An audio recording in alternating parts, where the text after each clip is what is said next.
Once we have completed downloading our Splunk packages, let's understand how the Splunk directory structure is placed and go through some of the most important directories. By default, the Splunk home, which is referred as OPT Splunk or C program file Splunk in Windows and OPT Splunk by default on Linux. It is totally customizable, and throughout this tutorial, whenever we mention Splunk home, it will be either OPT Splunk or C program file Splunk based on the OS we are using in the context. So let's open up a installation or Splunk installation package. This is how a typical installation package looks like. As you can see from the top, we are using the RPM package from our downloads to go through the directory structure. This will be just inside our Splunk home, that is OPT Splunk. Inside OPT Splunk, we can see there is a bin directory, which is where all the executables of Splunk are placed. If you see, there are a lot of executables which are Python, and there are scripts which will be running based on the invocation from the Splunk process. And once we go inside bin, there is a custom folders called scripts, which is used for placing users created script. We will see how we can utilize this in the future discussions. Let me go back to our our Splunk home. The next important directory of Splunk is the etc directory, where the complete configuration files of Splunk instance resides.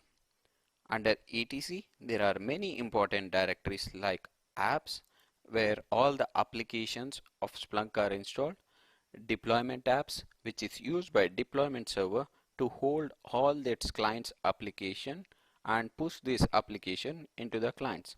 Master app, it's the indexer cluster or the cluster master, where it holds all the cluster related applications.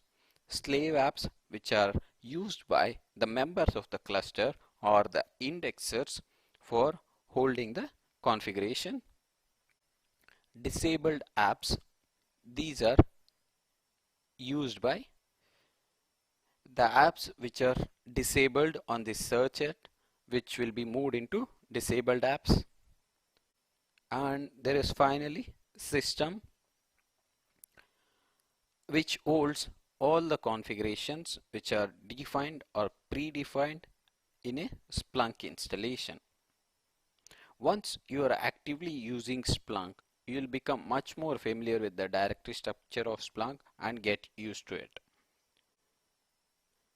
And here we are missing one more important directory in the Splunk home, that is our var directory.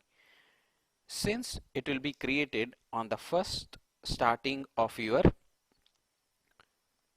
Splunk installation, the two important location inside var, let me write it down, the two important location inside var, so it will be Splunk home followed by var log Splunk,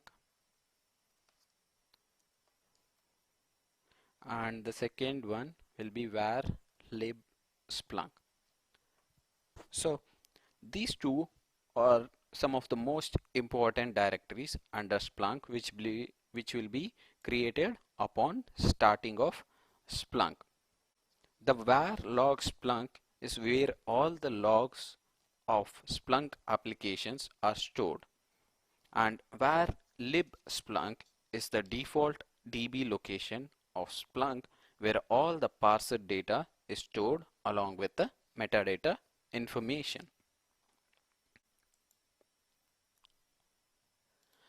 That should cover most commonly used directories which are very important as part of a day-to-day activity of Splunk admin or Splunk architect. The configuration files of Splunk are having different hierarchy and they always end with .conf. In our next discussion, we'll be discussing about how this configurations file works and what is the hierarchy of configuration when Splunk starts up.